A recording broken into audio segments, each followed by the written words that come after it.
Bienvenue aux ambassades avec Bastien Carrière et Charles Pellerin. Et bienvenue aux ambassades tout le monde, ici Charles Pellerin. Et Bastien Carrière. Cette semaine, on reçoit nul autre que Guillaume Fuseau, qui est là, auteur, compositeur, interprète. Yeah. Son deuxième album est sur le point de sortir. Sa musique a joué dans plus de 10 pays. Guillaume, merci d'être là. Merci de me recevoir. On est content. Ça a été un long processus. Oui. T'avoir, on a réussi. Ben oui, hein. J'ai-tu vécu beaucoup de problèmes avant ce podcast-là? À chaque fois qu'on avait un podcast avec Fuseau, en fait, la vie de Bastien s'écroulait. C'est ça qu'il faut... J'ai perdu mon auto parce que je l'ai passé à un ami, je tiens à le dire. Je pense qu'il faut le souligner. C'était une bonne fois. Morale de cette histoire, ne jamais être une bonne personne. C'est vraiment ça. Mais non, merci d'être là. Avec grand plaisir. J'aimerais ça qu'on commence par ta rencontre avec Bastien. Moi, je te connaissais pas à la base. C'est Bastien qui m'a montré ta musique, mais je trouve que c'est une bonne histoire quand même. Votre début de relation. En fait, la première fois que j'ai vu, et la première et la seule fois qu'on s'est vu en vrai, c'était au El Campo, qui est un festival de vannes. Et les personnes qui m'ont amené là, c'est d'autres invités qu'on a déjà reçus. Donc, Fred et Fred de chez Voyage Grand V, on les salue d'ailleurs s'ils écoutent l'épisode. Salut. Probablement. Allô. Allô. Puis c'est ça, en fait, la première fois que je t'ai vu, c'était en show, puis je savais pas t'étais qui. C'était sur la scène au El Campo. Puis tout le monde, genre, était un peu fébrile que tu sois là. Puis j'étais comme, OK, y a-tu quelqu'un que je connais pas, que je suis censé connaître? Puis finalement, j'ai vraiment accroché, en fait, man, sur ce que tu fais. Puis je t'écoute maintenant dans la vie. Là, tu fais partie de mes playlists. Là, ma blonde aussi trippe complètement sur toi. Ça, on va en reparler plus tard. Mais ouais, c'est ça. Fait que c'est ça. Après le show, on s'est reparlé un peu. Puis on a chillé finalement dans le festival. Puis c'était bien cool. D'ailleurs, j'ai une petite apparition dans un de ces vidéoclips. Yep. Pendant comme 3 secondes, j'apparais. J'invite tout le monde à aller voir ça. 3 secondes très lumineux. Mais comment s'est passé d'ailleurs cette fin de semaine-là pour toi? C'est une fin de semaine de show comme les autres ou comme... Non, pas comme les autres. Tous les festivals de même où c'est que c'est l'expérience, c'est vraiment plus global que juste un show. Puis là, on est resté là quand même 2 jours. Fait que le fait d'avoir le petit chalet, on se faisait à souper. Puis après, c'était juste comme... T'as fait ton show, moi je l'ai fait la première journée, puis après c'était que du chilling, fait que c'était cool de pouvoir se mettre vraiment dans le mood du festival, puis j'espère pouvoir y retourner l'année prochaine parce que j'ai trouvé vraiment l'expérience très cool. Ouais. Puis les gens étaient vraiment aussi très très cool. Ouais. T'as-tu une vanne à la base aussi ou non, mais j'aimerais. Fait que là, je suis en train de checker, là, il y a mon propriétaire qui veut savoir si je renouvelle mon bail, puis moi, je check les deals de camper. Tu considérais peut-être partir littéralement de ton appart, puis... Ouais, mais pas en camper parce que j'ai 2 chiens. Fait que ça serait un VR de 30 pieds. OK. Nice. Ouais. Ben, tu pourras en parler à Charles après parce que lui, il a un autobus puis il est complètement sur ce projet-là. Ouais, exact. J'ai acheté un autobus puis le but, c'est de le retaper pour faire de la tournée dedans puis trimballer mon chien quand je m'en vais en voyage aussi. Là.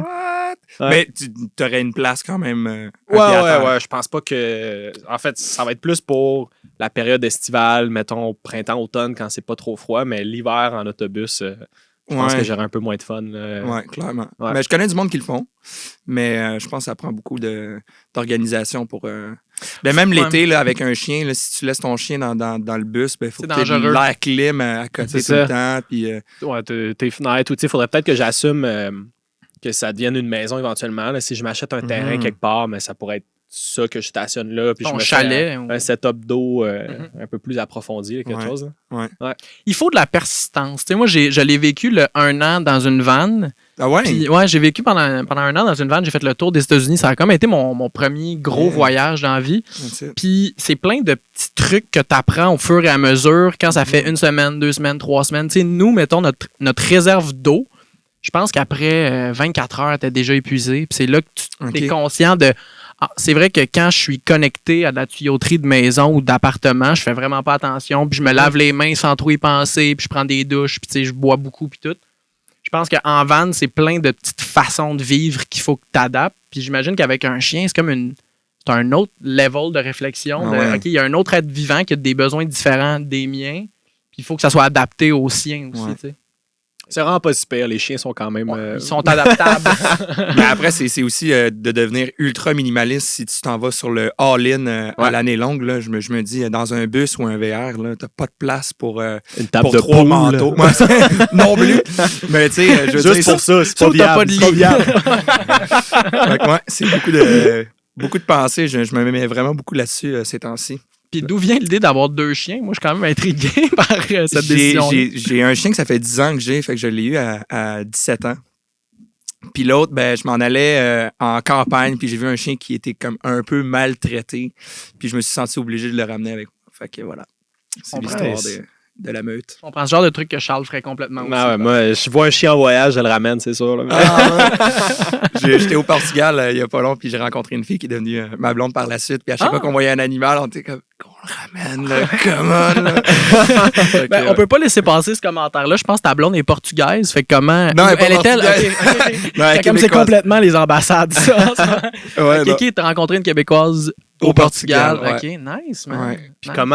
comment tu gères tes 2 chiens quand tu pars? Parce que j'ai regardé un peu ce que tu fais, puis tout, tu me sembles te promener pas mal là, quand même. Est-ce que tu les Pas amènes si avec pire. toi? T'es-tu... Je les amène pas avec moi pour les besoins de la cause, étant le manque d'espace. Là. Mhm. Mais j'habite en maison avec mon frère, fait que mon frère s'en occupe quand je suis parti. Fait que ça, c'est vraiment cool. Ça, je pourrais pas demander mieux comme situation, mais c'est sûr qu'éventuellement, si j'ai mon VR, ben là, à chaque fois qu'on fait des tournées, à part si c'est outre-Atlantique, partir en VR sur un bateau, ça devient un peu compliqué. Là. Mais sinon, ben, ce serait cool de pouvoir faire le trip avec mes chiens. Ça doit être un esti beau lifestyle. Ah oui, hein, moi aussi, c'est ça mon rêve. On devrait, c'est une tournée où on suit à peu près les mêmes salles. On fait le dog tour. Un On s'occupe juste tous du les chien de artistes l'autre. avec leur chien. Ouais. puis- Ça pourrait être vraiment cool. Je Nice. garde ça en tête. On va commencer par le début. On s'est égaré un peu, mais Ah oui, donc. tu es originaire de la France, Ouais. si on se trompe pas. Et vraiment, ça s'entend. OK. Non, c'est pas vrai, ça. Écoute. Pas du tout, pas du tout. L'accent du Sud, quand même, assez prononcé. Toulouse, on sent. Ouais. on sent plus ça. Non, ça, on se demande à quelle région de la France. J'ai grandi région sud parisienne, vraiment comme à une heure de Paris. OK. Mais je suis arrivé quand j'avais 9 ans. Fait que 9 ans, 5e année, tu te fonds vite à la masse. Ouais. Puis t'es arrivé où au Québec? Moi, je suis arrivé à Ottoman Park. La clé, C'est quoi ça? c'est sur la rive sud. C'est à côté de Belleuil. Ok. À ok, côté de ok. McMasterville. Puis non, c'était un super cool coin pour grandir. Puis c'est ça. Fait que j'ai perdu mon accent assez vite. Ouais, ça s'est fait rapidement, mais t'as-tu quand même des souvenirs assez limpides là, de la France ou c'est un Ben petit oui, plus flou? Puis... Quand même, mais c'est sûr que là, plus ça avance, plus j'en perds. Puis mes racines sont vraiment rendues au Québec. Mhm. J'ai eu un moment dans ma vie où c'est que mes parents sont retournés en France. Mes parents n'habitent plus au Québec depuis quelques années. Puis OK. j'ai eu la pensée de est-ce que je retourne en France, moi aussi, parce que j'ai un de mes frères qui est reparti en France. Puis je me suis dit non, plus jamais. C'est tellement gros comme changement que si je décidais de le faire, ce qui risque d'arriver bientôt, éventuellement, ce serait pas pour aller en France, ce serait pour aller plus dans le sud ou éventuellement une île française, mettons Tahiti, ça pourrait être cool. Ouais. Ah, Mais nice. la France, c'est pas assez exotique, je pense. Puis pourquoi tes parents sont venus au Québec? Ils sont venus à la base pour le travail à mon père. OK. Puis ils sont repartis parce que leurs parents vieillissaient. Puis on s'est séparés de notre famille. On était très unis avant en France. Puis là, le fait d'habiter La sur un autre distance. continent, à un moment donné, là, même si tu as tout le vouloir du monde, tu prends un peu de distance. Puis là, vu que la famille vieillissait, je pense que c'était un bon timing de revenir pour eux, pour prendre soin de tout le monde. Puis t'avais quel âge quand tes parents sont retournés? J'avais 22, 23, Ok, 23, ok. 24. C'est quand même l'âge où t'es assez adulte pour Ouais, c'est vivre ça. avec ça Ouais. sans que ça vienne te chercher trop. Ouais. là. Mais j'imagine que c'est quand même spécial. Tu sais, moi, mes parents ont tellement toujours été proches que il y a quelque chose de rassurant de savoir que peu importe ce qui arrive, j'ai une place. Puis, tu sais, Mhm. je peux me faire. J'ai un espèce de filet de sûreté. Là. Ouais. Mais- Moi, j'ai tout le temps été ultra familial. Fait que le fait de plus avoir ça, accès à la famille aussi rapidement, genre un souper de famille ou tu sais, aller gâter mes parents à quelque part, je peux plus le faire. Tu sais. Gâter mes parents, pour moi, c'est acheter un billet d'avion, puis je peux pas le faire à tous les jours non plus. Tu sais. Ouais. Fait que ça a été plus rough, mais vu que j'étais déjà parti en appart, puis j'étais déjà autonome, ça me dérangeait pas bien, tu sais. Que... C'est ça change Ouais, rien à ton ouais. mode de vie au quotidien. C'est assez normal comme étape. Là. Je pense que tout le monde Ouais. dans ces âges-là, juste en allant en appartement, tu vois tes parents bien moins que quand tu habitais là. Tu sais, Exact. je pense que c'est assez normal. Puis je présume que quand tu y vas, au moins, tu es pleinement avec eux autres. Tu n'es pas juste là Ouais, pour un vraiment. souper ou genre. Puis depuis qu'ils sont partis, depuis on a eu une petite séparation dans nos vies, je les aime plus. J'ai plus de je sais pas, on dirait que mon amour pour eux est devenu vraiment plus mature puis je les aime vraiment plus que comme des parents, tu sais, qui donnent. Mais là, c'est vraiment comme l'amour se fait dans les deux sens. Ouais, ok. Fait que ça, c'est cool. Ouais, J'ai l'impression que c'est le genre de truc que si ça m'arriverait, ça me rapprocherait beaucoup de mon frère ou de la dernière personne de ma famille qui reste. Là. Toi, je sais que tu vis avec. Ouais. J'ai le feeling que ça serait ça un peu ma façon de comme repogner le feeling de famille. Ouais, tellement. Ouais. Fait que là, je suis bien, bien proche avec. Mais on a tout le temps été proches, mais là, c'est cool de pouvoir partager une maison. Puis, ouais, c'est un beau vibe. Ouais, ça doit faire la fête quand même de temps en temps. Hein, dans ce... Pour de vrai, vraiment pas si pire que ok. ça. Je suis quand même sage ces temps-ci. Je suis sur le mode à Port-Royal. On n'en parlera pas trop, mais des fois, on part sur la dérape. Mais sinon, j'essaie de rester calme. Ouais. Tranquille. Ouais. Cool. Est-ce que tes parents étaient musiciens? Est-ce qu'ils chantaient ou t'es comme... Ouais, mes parents étaient musiciens. Mon père était gratteux de guitare, genre 3 accords. Là. C'est ça qui m'a transmis comme talent. 3 accords. Puis ma mère faisait de la flûte traversière. Ouais. OK, cool. Fait quand même une famille assez musicale. Ouais. Tes frères en jouent-tu aussi? Ouais, ben dans le fond, nous, on a été forcés à faire de la musique quand on était jeunes. Moi, j'avais 4 ans. Puis on s'est fait inscrire à la fanfare de la ville où c'est qu'on habitait en France. Ouais. Puis on était obligés. La fanfare! La fanfare marchande. Puis là, on devait marcher avec la Tellement fanfare. moins cool que ce que tu fais en ce moment comme musique. Ouais, c'est Ouais. sympa. Mais bref, faut passer par là, j'imagine. Puis c'est ça, moi, j'avais choisi le drum. Puis vu qu'il n'y avait pas de drum dans la fanfare, ben, je faisais du tambour de marche. Fait que j'avais un tambour de marche 2 fois plus gros que moi. Puis je marchais au rythme des plus grands. Puis en tout cas, c'était pathétique, mais Wow. ça m'a forgé. Est-ce que tu te rappelles comme enfant ne pas aimer la musique à cause de ça ou est-ce que ça t'a donné Non, la piqûre? j'ai tout le temps aimé la musique. Puis je pense que c'est quelque chose, tu sais, en tant que parent, j'étais encore en train de penser au modèle de qu'est-ce que je veux faire comme éducation si un jour j'ai des enfants. Puis forcer un enfant à faire quelque chose, je pense pas que c'est bon, à part peut-être pour la musique, parce que ça lui développe quand même une intelligence émotionnelle. Puis je pense qu'à cet âge-là, c'est vraiment important dans l'apprentissage d'un enfant de faire de la musique, de se découvrir à travers ça. Fait que j'en tiens aucunement rigueur à mes parents. Puis même là, ben écoute, ça me fait une job maintenant. là. Ouais, Ouais, c'est une job débile. que bien des gens voudraient avoir. J'ai C'est l'impression. drôle. Ouais. Plus jeune, mes parents aussi m'avaient obligé à jouer ouais? de la musique. Ils m'ont obligé à jouer de la guitare. Yeah. Fait qu'à chaque mercredi soir, j'avais un cours de guitare. OK. Puis après ça, ils m'amenaient au McDo. Puis on réalisait que la seule chose que j'aimais, c'était la partie McDo après. On va manger des croquettes! Fait qu'ils ont arrêté, mais bref. T'as joué au hockey, puis c'est ça. Comme ça vient au baisse morbide, là, on va arrêter la guitare. Là. Non, mais j'ai l'impression que toutes les formes d'art, en général, quand les parents incluent ça dans leur façon d'élever les enfants, Ouais. c'est ça le gros plus que ça amène, même si les gens ne deviennent pas nécessairement tous des artistes. C'est cette ouverture-là, justement, à ses propres émotions, puis à assumer le côté artistique qui dort un peu chez tout le monde. Ouais. Moi, ça a été plus le théâtre, l'impro, tout le tralala. Fait que, tu sais, ça a été ma façon aussi de me défendre quand j'étais plus jeune, d'avoir un sens de l'humour, d'avoir de la répartie, tout le Ouais, tralala. ouais. Puis ça m'a tellement ouvert plein de portes par après, alors que tu sais, je faisais quand même du football puis du soccer, mais si j'aurais fait que ça, je pense qu'il y a une partie de moi que j'aurais laissé dormir ou que j'aurais tamed down, tu sais, que je connaîtrais pas maintenant. La partie sur la route. dans Ouais, le fond. exactement. Il n'y a pas si longtemps.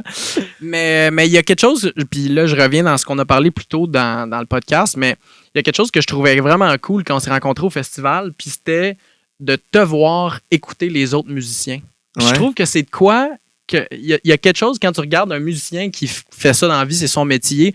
En regardant un autre, il y a une analyse genre dans le regard, puis une façon d'observer, puis on dirait que vous connectez sur un plus haut niveau que nous, la plèbe, genre on peut pas catcher Je tant sais que pas. ça. Hey, je C'est sais spécial. vraiment pas. Parce Ouais, que c'est vrai que des fois, je commence à essayer de penser à ça, tu sais, dans le fait de là, je suis en train de monter un nouveau spectacle, je suis en train de faire une pré-prod, puis tout. Fait que, tu sais, j'essaie d'aller voir des spectacles, puis j'essaie de me rappeler de ce que j'aime, de ce que j'aime pas, puis Ouais. des trucs comme ça. Mais sinon, je suis vraiment comme un enfant dans un spectacle. Là, je laisse Trip. le moment, puis je suis comme, ah, wow, c'est donc bien cool. Puis, tu sais, j'analyse pas tant que ça. Ouais. Mais c'est vrai que de temps en temps, on est obligé de le faire pour les besoins de la cause. Ouais.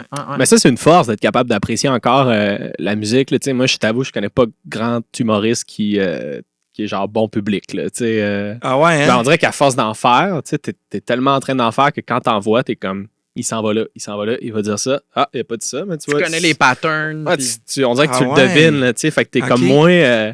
t'es moins surpris, t'as moins le premier regard, mais peut-être qu'en musique, justement... Mais on dirait que la musique, tu me dis si je me trompe, mais il y a tellement plus d'horizons que, tu sais, c'est pas juste... tu sais, l'humour, c'est souvent basé sur le rire, là. Mm-hmm. Puis la musique, ben, t'as beaucoup plus d'émotions puis beaucoup plus de spectre là-dedans, fait que c'est plus facile ne pas se tanner de un truc, ouais, t'as raison. je pense. Mais en fait, c'est que je pense qu'en humour, c'est une forme d'art qui est vraiment raw, puis ça revient souvent à un mic puis un monologue. Tu sais, c'est des monologues humoristiques.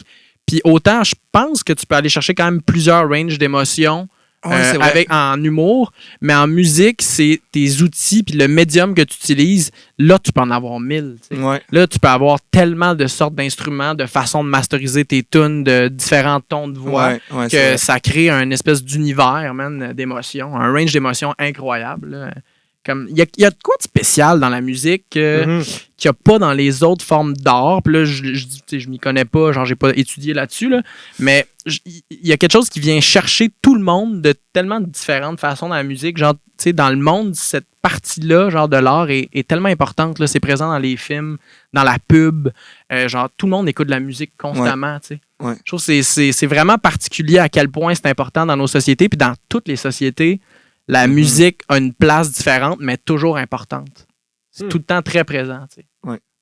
Mais ouais. Anyway, fait que... on est allé très loin dans notre analyse.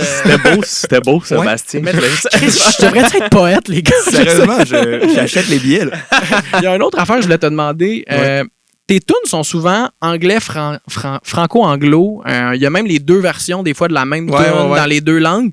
C'est quoi le procédé? Pourquoi tu décides de le faire comme ça? Ça a été, pour vrai, ça a commencé justement avec Love, la chanson qu'on a dû après changer. Puis en plus, quand j'ai composé cette chanson-là, je l'ai commencé en anglais, puis après, j'ai juste mis un verse en français, juste de même, pour le fun. Puis quand j'ai composé cette tune-là, c'était bien avant de penser faire un album, puis bien avant de penser de faire une carrière. Là. Fait que c'était pas corrompu par les besoins de la radio ou les attentes du public, whatever. Là.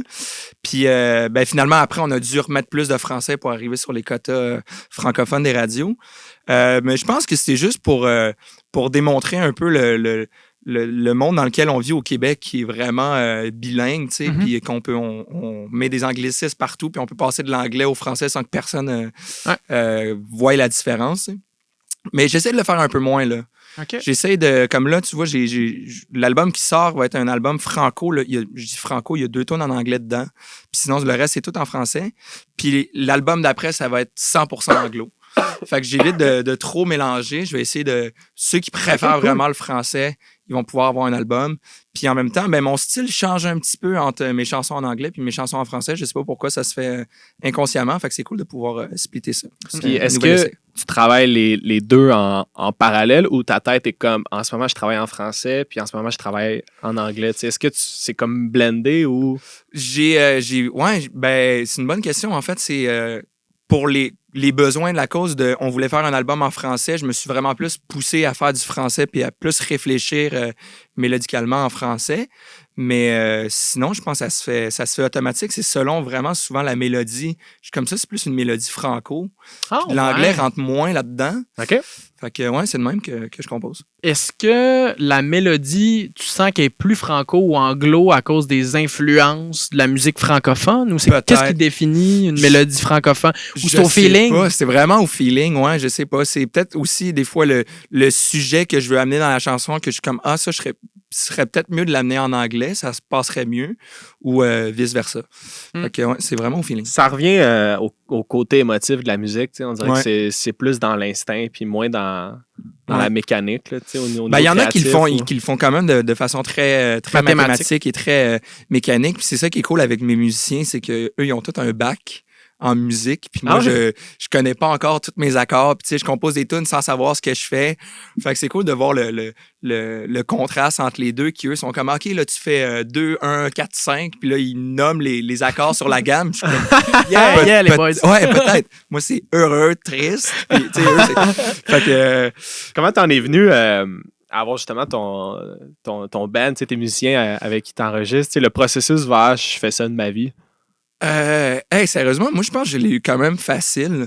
là-dessus parce que j'ai commencé à faire des vidéos quand j'étais plus jeune sur YouTube. Puis un gars qui m'a dit qu'il habitait à Belleuil, fait qu'il habitait vraiment proche de chez nous, qui m'a dit « Hey, j'aime ce que tu fais, t'aimerais-tu essayer de faire du studio? » Puis j'avais dit oui, puis on avait enregistré Love comme première chanson. Puis là, ça fait 5-6 ans. Là. Ta première chanson, ça a été la chanson qui est passée partout, autrement dit. Ouais. Wow. Puis c'est pas elle la première qu'on a mis en radio. En fait, quand on a commencé à vouloir... dans le fond, lui, il s'est parti... Pendant qu'on commençait le studio, lui, il s'est parti un label. Fait qu'il a dit « Je produis ton album. » Fait que ça a comme découlé vraiment naturellement. Puis là, on a lancé une chanson.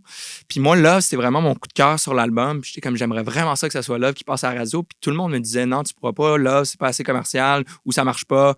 Puis j'étais comme, Chris, pourtant, je l'entends. À l'oreille. Ouais. Puis au début, personne ne voulait vraiment dans l'équipe.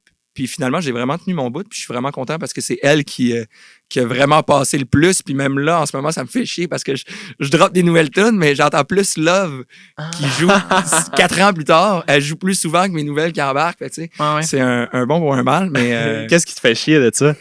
Ben non, c'est juste le fait de, tu sais, j'essaie de mettre ça va toujours rester quelque chose de nouveau, mais ça me fait chier, je dis ça de même, mais je le dis avec le sourire parce que, tu sais, je veux dire, c'est quand même moi, puis non, je suis reconnaissant de ce que le public a pensé de ça, puis comment ils ont vibé, puis les radios, là. Mais bref, tout ça pour dire que c'est ça. Puis ce gars-là avec qui tu as produit le premier album, est-ce que c'est toujours ton label ou... en fait, là, c'est plus... ils produisent plus mon album là, qui va sortir parce que je suis rendu avec un gérant qui a décidé de produire l'album, mais je fais encore affaire avec le même réalisateur, donc c'était encore au même studio qu'au début. Fait que c'est toute la même équipe. Puis c'est les mêmes, quasiment les mêmes musiciens que depuis le début. Fait que c'est une petite gang tissée serrée. C'est cool, ça. Nice, man. Yeah. Est-ce que vous partez en tournée de temps en temps ensemble ou... On part en tournée pas mal à chaque année ensemble. Mais là, tu vois, on vient de changer de drummer qui avait d'autres projets. Puis fait que on part en super bon terme. Puis c'est vraiment cool. Puis il m'encourage dans mes projets. Puis je l'encourage dans les siens. Fait que là, on a un nouveau drummer, puis là, on part en tournée en France au mois d'avril, la deuxième tournée. Fait que là, je suis très excité. Fait que là, on va partir avec... Tes parents vont venir te voir aussi, probablement. Yeah, puis, c'est ça. J'étais allé en octobre, puis j'étais allé voir mes parents, juste pour le trip. Fait que c'est cool de pouvoir aller voir la famille. J'étais allé voir des cousins que j'avais pas vus depuis que j'avais genre 9 ans. Fait que là, c'était bizarre de les voir, puis là, on s'en va au bar, puis on se pète la face ensemble. Tu sais, quand la dernière fois, on était des enfants. Jeunes, ouais. Fait que non, c'est cool de pouvoir me raciné en France avec ma famille puis rattraper le temps perdu avec la musique.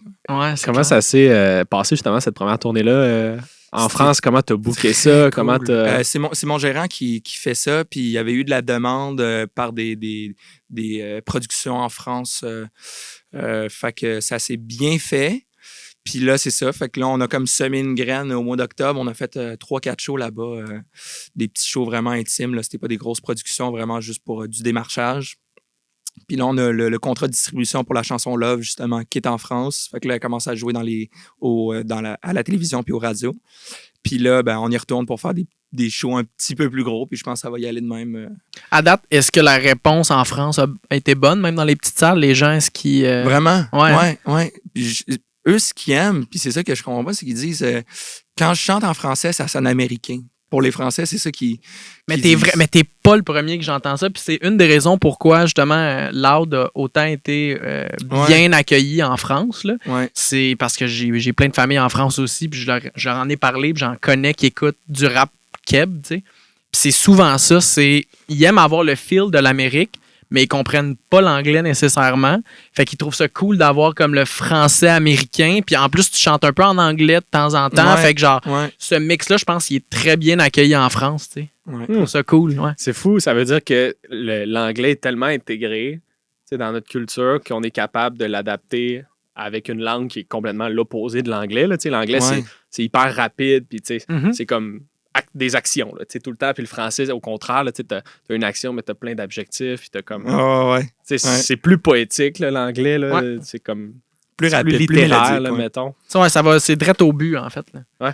Comme ce que Sugar Sammy fait en humour, tu sais.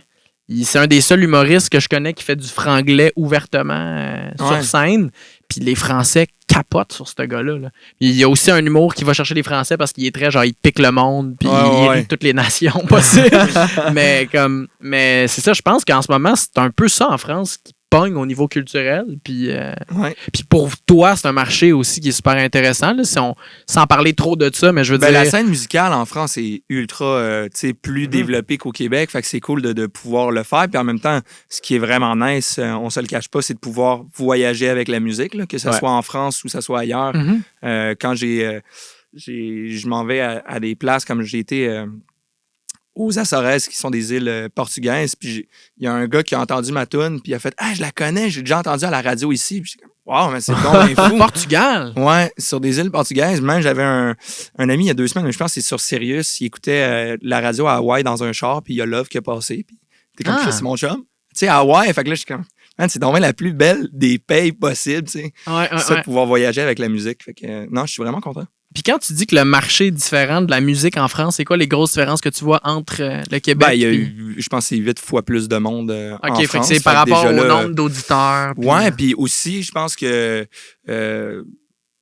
premièrement, c'est sûr que autant l'offre que la demande est beaucoup plus grande, fait que ça fait que les productions sont beaucoup plus déployées en France, puis tu sais, il y a beaucoup plus de possibilités, je pense.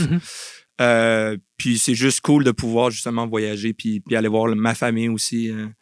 C'est toute une belle aventure parce qu'une fois après la francophonie, tu sais, t'as fait de la France, mais tu vas en Suisse, tu vas en Belgique, puis j'ai hâte de pouvoir faire ça. Tu peux aller au Maroc, tu peux aller à tellement de places, tu peux aller en Afrique, selon les endroits, là, c'est comme tout est ouvert. Là. Ouais. Alors, c'est vraiment cool. Mais je me demande comment, dans ta tournée, tu te promenais. Est-ce que tes shows étaient pas mal au même endroat ou fallait que Là, on parle de la petite tournée en France? Ouais, petite tournée en France. Est-ce que tu faisais du train? Est-ce que... Ouais, on a fait du train, on a fait de la trottinette électrique à côté. On te rendre à tes shows? ouais, vraiment. Puis, c'est pas en France qu'il y ait garoche par-dessus, genre les ponts dans la Seine ou de quoi de même. Ah ouais, j'entends des articles, là, les jeunes sont plus capables. Nous, en fait, on est allé durant un gros congrès de musique qui s'appelle le MAMA à Paris. Puis, fait qu'il y avait beaucoup de blabla. Puis, tu sais, mon gérant, il est très bon là-dedans, mais moi, des fois, je sais pas quoi dire. Ouais, puis des fois, je suis vraiment timide comme personne. Puis quand je sais pas, tu sais, quand ça vibe pas, puis c'est professionnel, mais je suis comme... Fait que j'avais l'air du gros weird qui était assis dehors en train de flatter un chat pendant que mon gérant, il parlait à des professionnels. Puis il était comme, ah ben, c'est lui. C'est le gars sur la trottinette là-bas qui fait des 360. Ça, on a fait ça. Après des shows, on s'en allait dans les bars, puis on festoyait comme du monde. Puis un moment donné, je pense qu'il était 3h du matin, puis j'ai dit, là, je vais aller voir la Tour Eiffel. Fait qu'on a pris des trottinettes. À 3h du matin, il pleuvait, puis on est parti 40 minutes de trottinette pour aller voir la Tour Eiffel. On l'a vu, puis on a fait, OK, on s'en va, on est reparti. Fait que ouais, non, c'était vraiment cool. On a vraiment défoncé notre budget en trottinette électrique. Ah ouais? Mais ça coûte cher à force. Ben, au pire, tu rentres dans un train et tu payes pas les billets. C'est ça l'avantage en Europe, là. C'est que c'est quand même assez facile de jump on a train. Ah ouais? Moi, je le connais. Là, je sais que je suis la personne qui va se faire pogner, pas de billet. Oui. Ah ouais, on peut faire ça. La fois où je le fais, je finis en tôle pendant genre 3 mois. Là. C'est bon ça. Non, mais plus jeune, moi, je l'ai fait. Puis le truc, quand quelqu'un t'arrête, un contrôleur, c'est que tu fais juste semblant de pas parler la langue. Okay. Puis à un moment donné, tu sais, on imagine toujours les contrôleurs de train comme de la police qui font leur job, ils veulent vraiment t'arrêter. Mais il y a un moment donné que le gars, il est juste tanné de te demander genre de l'argent parce que tu comprends pas. Il est comme, OK, on va les laisser faire. Il reste un salarié. Là. Il a hâte de rentrer chez eux. Ouais, exactement. Puis est-ce que t'aimes ça, la tournée? J'adore ça, man. Ouais. C'est très, très cool. On n'a pas fait beaucoup de tournées, tu sais, à date. On a fait une petite tournée en Gaspésie, une sur la Côte-Nord, puis une en France, puis là, on y retourne en France, puis le fait de prendre la route, puis être avec tes boys, puis tu sais, t'as ta musique, c'est le fun, puis en Gaspésie, c'était vraiment cool parce que c'est ça qui était bizarre, c'est plus on s'éloignait de chez nous, plus le monde connaissait les tunes. Ouais. C'est donc un hot. Puis là, rendu au dernier show de la Gaspésie, on a fait 11 shows en 11 jours. Holy shit. Yeah, ouais, c'était intense. Puis en fait, c'était l'avant-dernier qui était au bout de la Gaspésie. Le monde chantait, puis c'était vraiment incroyable, c'était vraiment fou. Puis le show, juste après, c'était à Saint-Jean-sur-Richelieu. Fait qu'on a dû... on est parti, je pense, à 3h du matin pour arriver au soundcheck à genre 2-3 heures. Puis après, on a fait le show. Fait que c'est vraiment, vraiment intense. Fait que vous avez juste pas dormi, j'imagine. T'as fini ton show. On a une bière un peu, là, ouais. à percer. On a dormi dans le puis... char. Puis, ouais. Ouais, c'est ça. Moi, je trouvais en tournée, t'as tellement de fun, puis t'es avec ton monde, puis ouais, c'est cool. C'est ultra stimulant. Puis d'un autre côté, t'es comme, tu sais, je suis pas chez nous non plus. Tu sais, t'as l'espèce la dualité des deux, là, souvent, qui se rencontraient, mais c'était pas parti si longtemps. On dirait comme que c'est des trips, le party puis le trip ne finit pas en tournée. Tu sais. Quand t'es chez vous, tu fais ton show, tu reviens, t'arrives dans tes affaires, puis on dirait que tu oublies un petit peu de temps que t'es musicien ou humoriste, tu sais, le temps que tu reviens dans tes choses, puis après tu repasses sur un show. Mais là, c'est vraiment l'expérience complète de tes musiciens all the way. Tu sais. Fait que, ouais. T'as-tu profité de la Gaspésie un peu? La Gaspésie, j'ai pas tant profité parce que c'était 11 shows en 11 jours. Trop de déplacements, puis ouais. Ouais. Mais on s'est baigné une couple de fois. Ça, c'était cool. Côte-Nord, j'ai plus profité. Mais encore là, c'était quand même assez tight. Puis, tu sais, vu que j'étais producteur de mon spectacle, tu sais, il faut que tu payes des per diem pour le monde qui t'accompagne. Il faut que tu payes dans les shows, il faut que tu payes ton gaz. Fait que, tu sais, tu essaies de minimiser les coûts un petit peu parce que, surtout dans des tournées de même qui sont découvertes, là, dans les régions un peu plus éloignées, c'est pas des immenses cachets. Fait que, tu sais, tu essaies de pas trop te mettre la corde au cou en y allant. Mais j'ai hâte de pouvoir prendre plus mon temps puis découvrir en même temps. Ouais, ça, ce serait comme le truc qui manque en ce moment. C'est un peu ça le thème de la prochaine tournée qu'on prépare pour Charles. Là. Je pense qu'il y a beaucoup d'artistes justement qui enfilent les dates. Là. Tu dis 11 shows en 11 jours. Pour moi, je suis comme damn, même pas genre une journée de congé entre les 11 shows, mais c'est vrai que quand tu calcules tes per diem puis les salaires de tout le monde, t'es comme yo, on va juste le faire, on va le gauler puis that's all, mais c'était cool là. Ben oui, c'est ça. Ultimement, c'est on joue, tu tripes, tu fais la fête, puis l'énergie de tout le monde doit être incroyable. Là, mais il y a quand même une façon, je pense, qui est possible de faire la tournée. Puis surtout avec le boss à Charles, c'est un des trucs qu'on veut plus réaliser, vu que tu n'as pas à justement assumer les coûts d'hôtel puis tout le tralala à chaque fois. C'est juste de pouvoir prendre son temps puis de, faire de la tournée, mais aussi découvrir comme notre patrimoine là, au Québec. On a tellement des belles places, puis le monde sont bons puis sont le fun. Là. Puis je pense, on est tous des gars qui trippent outdoor puis qui trippent genre aller faire du hiking dans une montagne ou descendre des rapides en kitesurf, whatever.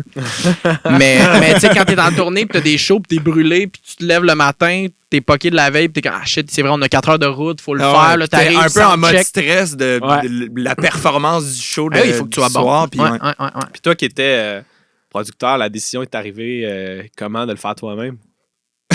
J'ai pas décidé. Il y a personne qui a dit je vais payer pour, fait que c'était moi. Mais là, c'est cool parce que mon gérant, je sais pas s'il est juste tanné que je gère tellement mal l'argent. Il a fait, c'est beau, je vais produire ton show. Je suis comme, fine. Fait que je pense que je vais devenir salarié de Fuseau Musique. Fait que ça, c'est cool, ouais.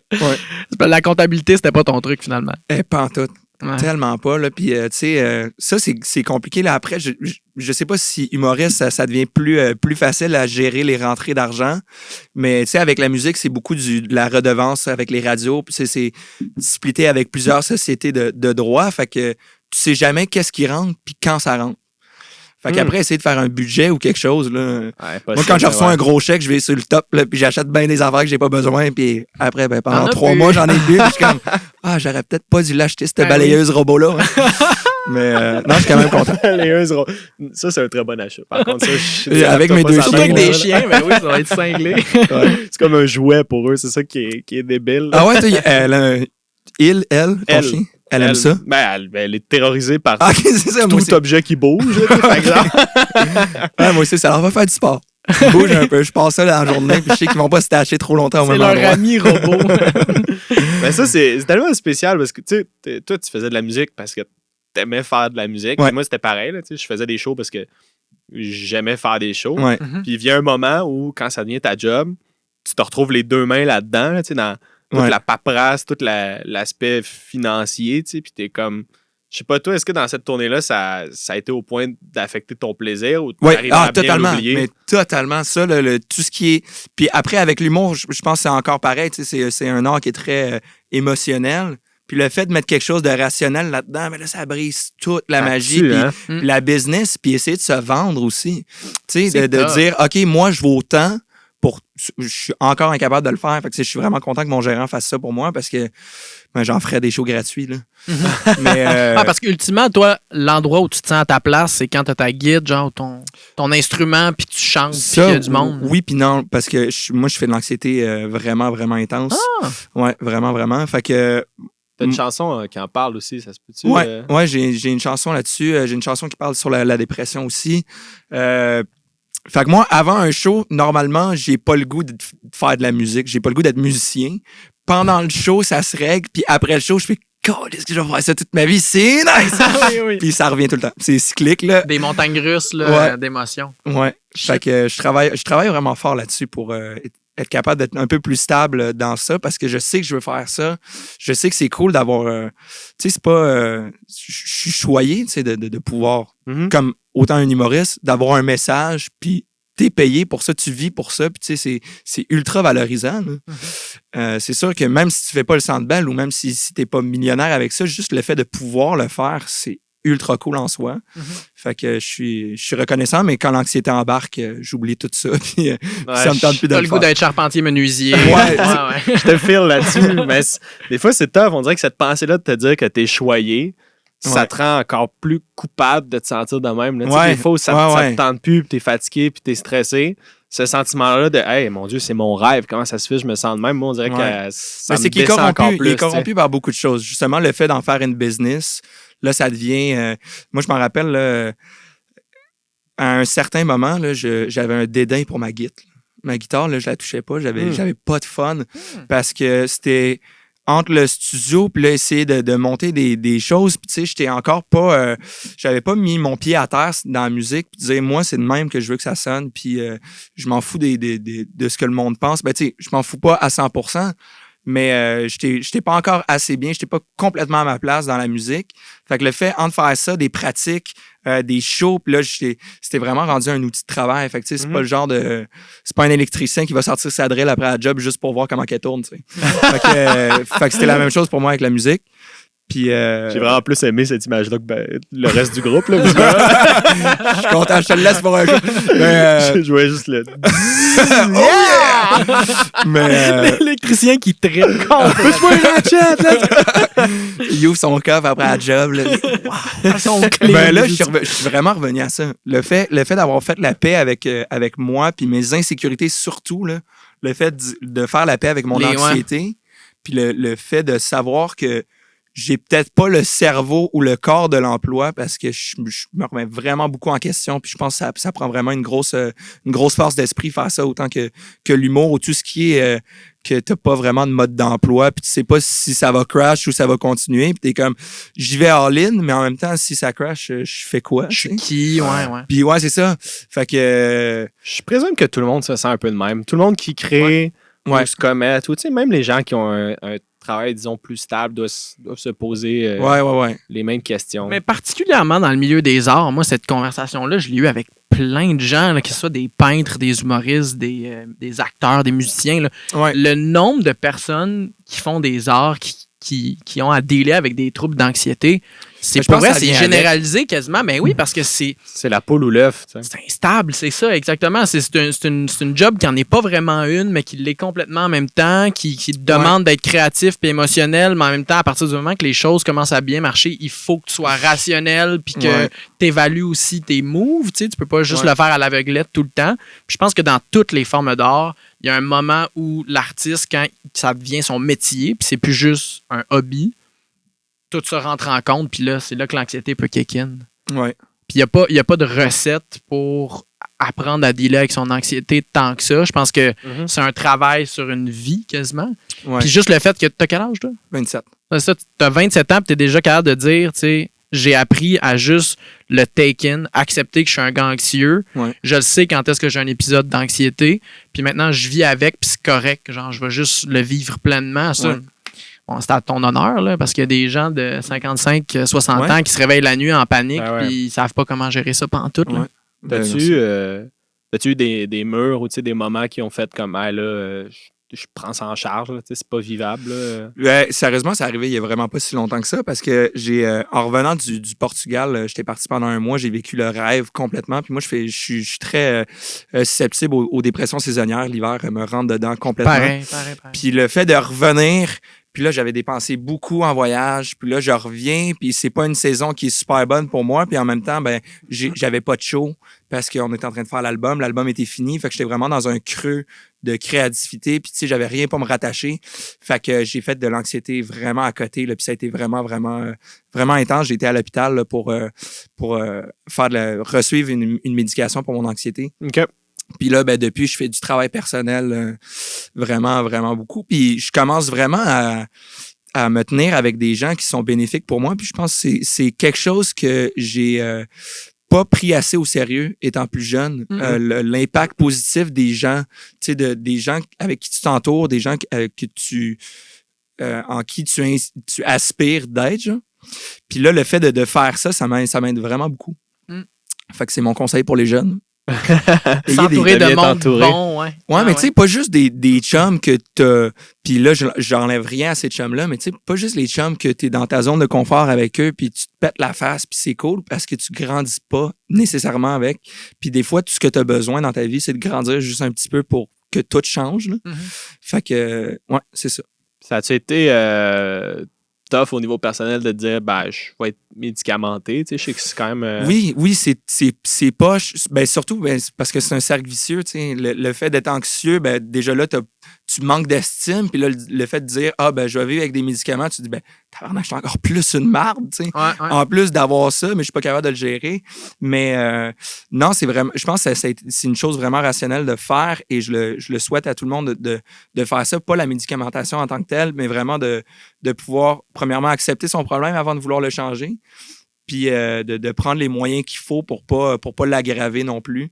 Fait que tu sais, moi je vois ça comme une béquille temporaire pendant que je travaille de mon côté pour que ça soit éradiqué. Mais tu sais, je m'assois pas là-dessus en disant j'ai mes médicaments puis that's it. Je veux pas de ça dans ma vie. Mais je pense que là, en ce moment, ça aide. Puis en même temps, le fait de pouvoir avoir une carrière qui grandit puis pas me morfondre avant mes shows puis dire écoute, faut que je call off parce que je suis trop anxieux, ça aide aussi pour le moral puis à se rebâtir une confiance. Puis, ouais, c'est ça. Ah, c'est cool que tu en parles aussi. Moi, je pense que c'est ça qui aide le plus en général. Là. Si on est plus à l'aise de dialoguer puis mettre des mots, d'aborder le sujet, ça fait que tu le vis pas tout seul. Là. Souvent, ce qui est le pire quand tu es anxieux, c'est que, en tout cas, moi, la façon que je le vis, je replonge dans moi, puis ça spin de plus en plus loin. T'as l'impression que le monde au complet est contre toi puis qu'il y a personne qui veut t'aider. J'ose pas le dire parce que je deviens anxieux sur la réaction des gens, puis je me mets à anticiper tout ça. Fait qu'on dirait que d'être capable de l'exprimer plus facilement, ça peut. Il y a aussi beaucoup de personnes qui, quand tu parles de tes problèmes anxieux, puis ça m'est arrivé il y a vraiment pas longtemps, puis c'est une personne ultra bien intentionnée qui me l'a dit, dire, tu sais, t'es anxieux parce que tu dis que t'es anxieux. Fait que ça t'enlève tellement le goût de t'ouvrir à ça. Puis je pense que c'est vraiment pas une bonne chose à faire à quelqu'un qui est anxieux. C'est vrai que le pouvoir du mental sur ton conditionnement physique puis comment ta biochimique, c'est vrai que c'est pas à prendre à la légère. Mais le fait aussi d'accepter un problème avant de vouloir le changer, c'est quand même très, très important. Fait que le monde qui sont anxieux, s'il y en a qui écoutent, continuez à en parler. Ne tombez pas dans la victimisation facile, mais le fait d'accepter au moins que on a ses faiblesses puis d'accueillir ces moments-là plus plates, je pense que ça va aider à les faire passer plus rapidement. Surtout, essayons de ne pas diminuer ceux qui sont dans des périodes sombres. Là. Peu importe que ça soit quoi le trouble, je pense que c'est la pire chose que tu peux faire à quelqu'un qui va pas faire comme comme tu as juste à te dire que c'est correct, ça va être correct. C'est un manque d'empathie, mais je pense que pour certaines personnes, ça peut peut-être aider à un certain point, mais le seul conseil que je donne à des gens qui deal avec des personnes qui ont des troubles de santé mentale, c'est parlez pas comme si vous avez un double doctorat en psychanalyse, parce que ça aidera pas. Tout le monde est différent. Il y a des gens pour qui juste penser à sourire, ça va enlever toute leur noirceur dans leur vie, puis il y en a d'autres que ça marchera pas. Fait que essayez pas de juste donner des conseils. Juste le fait d'écouter puis d'être là puis d'être présent pour quelqu'un, c'est déjà assez. Fait qu'essayez pas de brainwasher quelqu'un à suivre votre secret of life. Ça marche pas pour tout le monde. T'sais. Fait que ça, c'est une bonne affaire à avoir. Ouais, il y a tellement de chaînes sur YouTube ou tu sais comme les Ben je pense aussi c'est trucs les motivateurs, anxiety, why not? Je pense don't que give a fuck. be a dick. Mais je pense que c'est cool de s'intéresser à ça, mais avec un esprit critique, puis de pas tomber dans la facilité de, tu sais, je pense que de sortir de ça ou sortir de n'importe quoi, il y a pas de recette miracle. Fait que si tu bases ton bonheur et ta croissance personnelle sur une herbe que tu achètes à l'épicerie, là, ça se pourrait que ça soit quand même limité comme changement. Tu sais, je pense que ça vient pour certaines personnes, juste l'effet placebo peut être en masse aussi. C'est incroyable les tests qu'ils ont fait.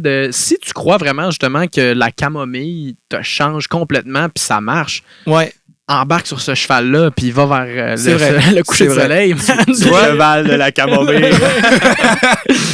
Mais tu sais, il y a aussi genre ça crée des forces aussi au final. En fait, ton anxiété crée la personne que t'es. Là, c'est difficile à vivre. Je pense qu'il faut que tu travailles là-dessus, c'est sûr. Parce que tu peux pas endurer ça tout le temps pour toi, puis ton corps, puis ton âme en général. Mais probablement que ça t'a rendu plus empathique ou ça t'a permis de considérer les autres d'une autre façon.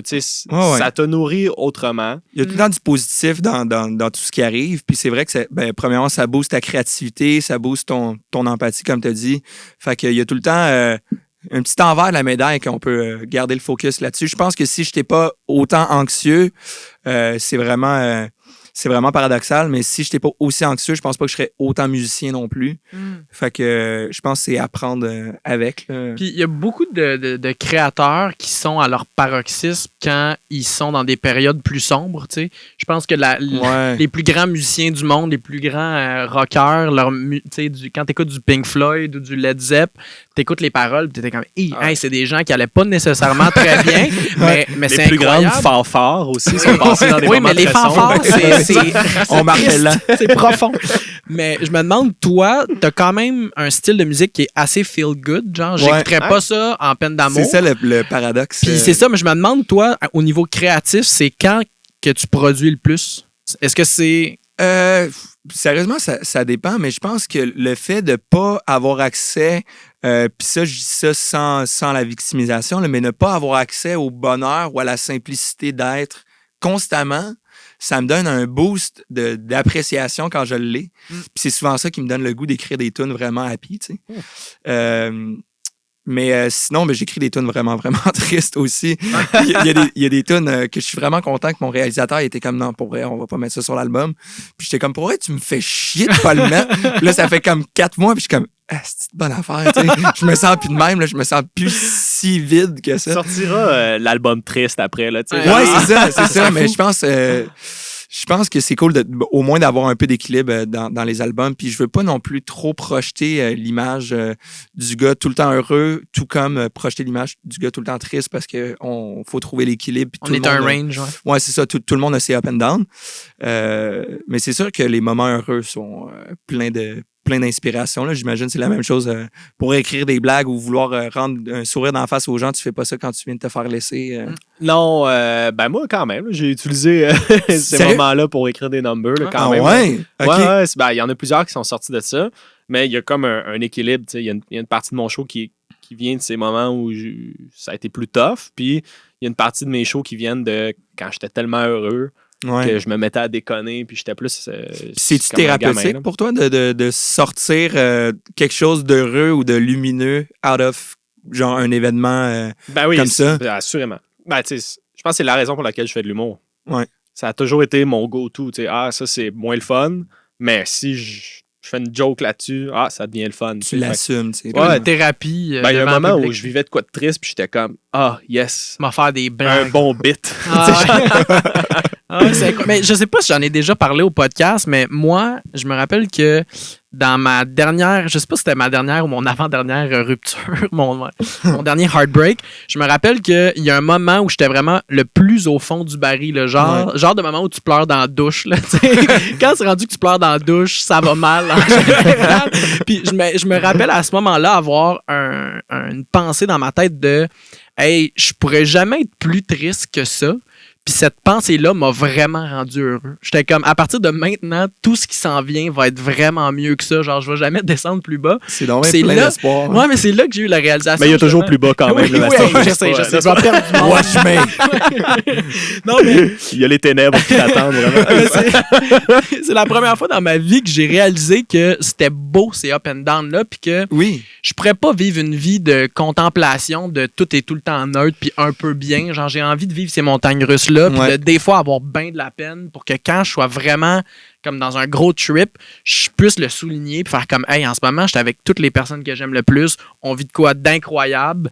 Genre, puis je me rappelle de ce moment-là dans la douche où je me détestais, tu sais. Fait que je pense que c'est important dans l'expérience humaine, mais en tant qu'artiste, encore plus, parce que un artiste là, qui ferait du 9 to 5, là, genre du 9 à 5, ben drape de bureau, ben, j'enlève rien aux gens qui font ça. Là, c'est un type de vie qui est honorable aussi, tant qu'à moi. Ouais. Mais je pense pas que tu aurais le même flux artistique puis le même carburant pour écrire des tunes ou des bits de stand-up ou peindre. Vous êtes obligés, les gars, de vivre des vies de même. À la base, on est émotif, fait qu'on va le vivre à 100%. À 100%. Ouais. Le temps file. Il y a deux trucs dont j'aimerais te parler avant que ça termine. Le Nicaphone. Yeah! Tu as fait ça. Tu nous en parles un peu. Le Spread Love Campaign, qui est un projet qui, malheureusement, a un peu cuit dans l'œuf par concours de circonstances, mais c'est quelque chose qui me tient à cœur et que j'aimerais pouvoir continuer à faire. Puis ça, c'est vraiment un projet parmi tant d'autres que je veux faire. Je suis tout le temps quelqu'un qui veut faire un peu plus avec la musique, tu sais, le fait d'avoir une petite plateforme avec la musique, mais je me dis, c'est cool, là, si je peux faire des projets on the side qui peuvent aider les gens ou juste montrer, tu sais, ce que j'aime. Puis le Spread Love Campaign, dans le fond, c'était un projet à la base qui... tu vois, on l'a fait, on a fait juste une édition de ça, puis pendant la production, on changeait la vision puis tout, fait que de A à Z, quand on l'a commencé à quand on l'a fini, c'était vraiment pas le même projet, mais ça se voulait devenir une web série qui démystifie un peu le voyage communautaire, fait qui aide les gens, les Québécois surtout, à s'impliquer de façon durable quand ils s'en vont en voyage, fait que dans les destinations prisées par le tourisme, genre Costa Rica, Nica, Cuba, Mexique. Puis c'est en partenariat avec des organismes locaux. Fait que dans le fond, tu sais, peu importe comment tu es bien intentionné dans la vie, si tu arrives dans un pays que tu connais pas, puis tu arrives là avec toutes les bonnes intentions, des bonnes vibes, puis tu essaies d'aider, ben ton mouvement sera sûrement pas durable parce que après ta semaine, éventuellement, ben, ça va revenir à la normale. Que quand tu fais affaire avec des organismes locaux, ben, tu sais, ça reste. Puis il y a d'autres voyageurs qui viennent, puis ça continue. Fait que c'est ça. Ça aurait été un projet vraiment cool. Je l'ai laissé un peu de côté, mais je pense qu'on va essayer de le refaire dans le fond. Je pense qu'à chaque fois que je vais aller en voyage, je vais essayer d'amener quelqu'un avec une caméra juste pour le faire, mais en même temps, c'est tellement de travail de coordination puis de gérer, voir qui fait quoi, les organismes aussi. J'étais avec Rubicon, qui est une compagnie de production vidéo qui a vraiment fait 99% du travail. Je pense que j'ai trouvé le nom puis j'ai été devant la caméra. Là. Mais non, ça a été vraiment cool. Puis en plus, Hurley a embarqué là-dedans, qui est un ancien commanditaire. Fait qu'on est allé porter plein de linge là-bas. Là. On était super contents. On a fait des shows, on a fait des ateliers de développement durable. Fait que c'était cool. Puis, évidemment, c'est quoi tes trucs justement pour ces gens-là qui veulent s'impliquer un peu dans les pays plus touristiques? Je pense que pour m'impliquer, puis là, je parle vraiment pas comme étant un professionnel de l'implication en voyage, mais c'est vraiment je pense, si on veut que les efforts soient maintenus puis que le résultat soit tangible, ce serait de passer par des organismes à but non lucratif locaux.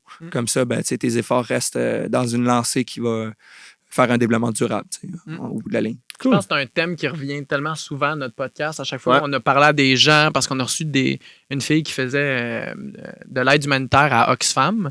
Puis c'était un de ses grands points. Elle a travaillé dans des zones en guerre, partout à travers le monde. Puis elle était comme, le plus important, c'est de travailler avec des experts qui connaissent la région où vous allez, puis d'aider ces experts-là comme vous pouvez. Parce que c'est vrai que d'aller repeinturer des écoles, alors que ça fait 12 fois qu'elle est repeinturée par un groupe, mais vous le savez pas, ça change absolument rien dans la vie des gens là-bas. Là. Mais ça a été quelque chose de vraiment une expérience sociologique vraiment intéressante pour moi.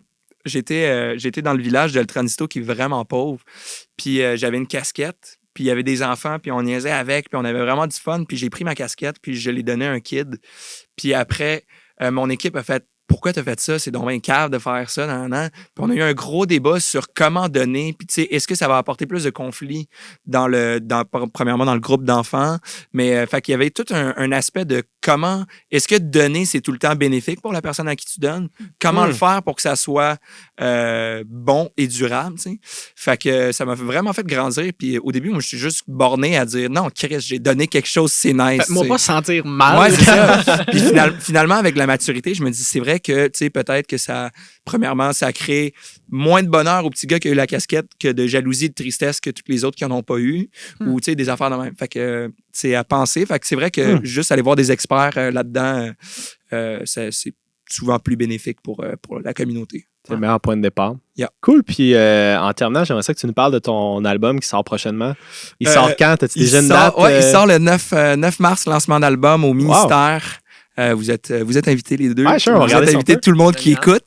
T'as déjà un single de sortie aussi? Il y a un single de sortie. Je pense qu'il y en a un qui sort aussi à la Saint-Valentin, si je ne me trompe pas. Si mon gérant est encore romantique. Ça s'appelle Tornade? L'album s'appelle Danser dans la tornade. Okay. Et le single qu'on a sorti est Tornade. Et là, il va y avoir un single en anglais. Et l'album parle un petit peu de ça, ma vision un peu taoïsme de on vit dans un monde chaotique et on doit apprendre à danser dans la tornade et laisser les choses aller, puis que c'est pas tout qui arrive pour une raison, puis des fois, il faut juste voir du positif là-dedans, puis pas tout contrôler. Fait que bref, c'est un album qui va être franco et il y a 2 petites chansons en anglais juste pour parce que why not? Ta petite touche. Voilà. Nice. Puis comment tu l'as construit? Est-ce qu'il y a une chanson mène à une autre? Est-ce que... Non, ça a été pêle-mêle comme j'aime le faire, puis j'aime ça. Il y a des chansons qui parlent de tristesse, il y a des chansons qui parlent de pur bonheur juste après. Tu sais, c'est très déconstruit, mais c'est ça que j'aime, surtout dans un album, quand j'écoute un album d'un artiste que j'aime, c'est de pouvoir passer du coq à l'âne puis de passer de la tristesse au bonheur, tu sais. Fait que non, ça a été un peu pêle-mêle, mais comme je dis, ça s'est resté un petit peu dans la ligne directrice de voir la vie du bon côté puis essayer de danser dans la tornade, justement. Nice. Voilà. Puis pour le show qu'il va y avoir derrière ça, est-ce que tu as des idées? Comment tu vois ça? Est-ce que ça va être... c'est style 5 à 7, là, c'est lancement d'album. Fait que je pense qu'on fait 5-6 tunes. Ça va être full band. Pour la tournée, je veux dire... Pour la tournée, après, je pense qu'on va continuer à y aller dans le reggae pas mal. Là. J'ai bien du fun à faire ça en show. Nice. C'est sûr que quand on écoute l'album, c'est un peu plus construit pop. Puis là, on arrive en band, puis là, c'est très reggae, puis là, on s'amuse. Puis on a un deuxième snare, puis full reverb, full délai dedans. Puis on a ces gras, là, ce qu'on fait. Puis moi, j'aime ça, puis le monde répond bien. Fait que je pense qu'on va continuer dans cette lignée-là. Ouais. Il risque d'avoir des petits changements, mais overall, le show qu'on fait depuis 3 ans sera changé. Donc, si vous voulez venir nous revoir, ce sera plus le même show partout. Puis j'ai hâte. Mais je pense aussi que les salles où tu joues ou les endroits où tu joues impactent un peu la façon que tu dois faire ta musique. Justement, jouer à un festival extérieur dans une place de camping avec des van-lifers, c'est pas pareil que jouer au ministère ou à l'Olympia. Non, exact. Mais c'est surtout la formule aussi, d'y aller en solo, duo, trio ou full band. Le full band, là, on peut vraiment y aller dans le gros reggae. Puis d'habitude, j'essaie de passer plus par le folk ou des émotions plus smooth quand je suis tout seul, là, parce qu'il y a moins d'impact la grosse bass ou le gros kick. Mais... le reggae est vraiment la ligne de mire pour ça. Le go-to, ça fait bien, je trouve, avec l'idée de l'album, justement.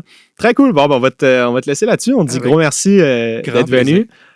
Guillaume Fuseau, Fuso pour les gens qui veulent aller écouter ta musique disponible partout, sur toutes les plateformes musicales, même Sirius, si vous avez... Sirius, écoutez, attendez ma toune, puis vous l'écouterez. Mais soyez sinon, patient, ça va venir. Nouveau single sur Spotify et sur toutes les plateformes, donc Tornade qui vient de sortir depuis le 31 janvier. All right, puis le 9 mars au ministère, lancement d'album, on va essayer de sortir l'épisode avant ça très fort pour Ça serait de cool. faire la promo. Sur ça, c'était les ambassades. Un gros merci à Mix by G Toujours présent. qui rend ça possible. Toujours un beau Sans sourire. qui le podcast sonnerait le cul. On le dit à chaque fois. Sinon, Bastien, as-tu des trucs? Non, ben allez voir Charles Pellerin en show parce que je suis son gérant. Fait que c'est moi, ça que je veux maintenant. Oui, on t'invite d'ailleurs. Ah ouais, si tu veux voir anytime, Charles. t'es le bienvenu. Il y a une couple de Où dates ça? sur la rive sud, Sherbrooke. Saint-Hyacinthe. Yeah. Sinon, si tu te promènes un peu, j'étais à Ouais. Québec ou au Club Soda le 4 juin. Sinon, on se fait une soirée au Norbert. Ouais. Hey, À soir? pour vrai, on en reparle parce que je pense qu'on peut créer de quoi de cool. Les boys. Ce soir, non, mais éventuellement. Un autre soir. un Un autre gars, soir. c'est Très cool. Bon, ben, merci Ça tout le marche. monde de nous écouter. À la prochaine. Salut. bisous. Salut, bye. Merci d'avoir écouté les ambassades. Vous pouvez maintenant déboucler votre ceinture et à bientôt.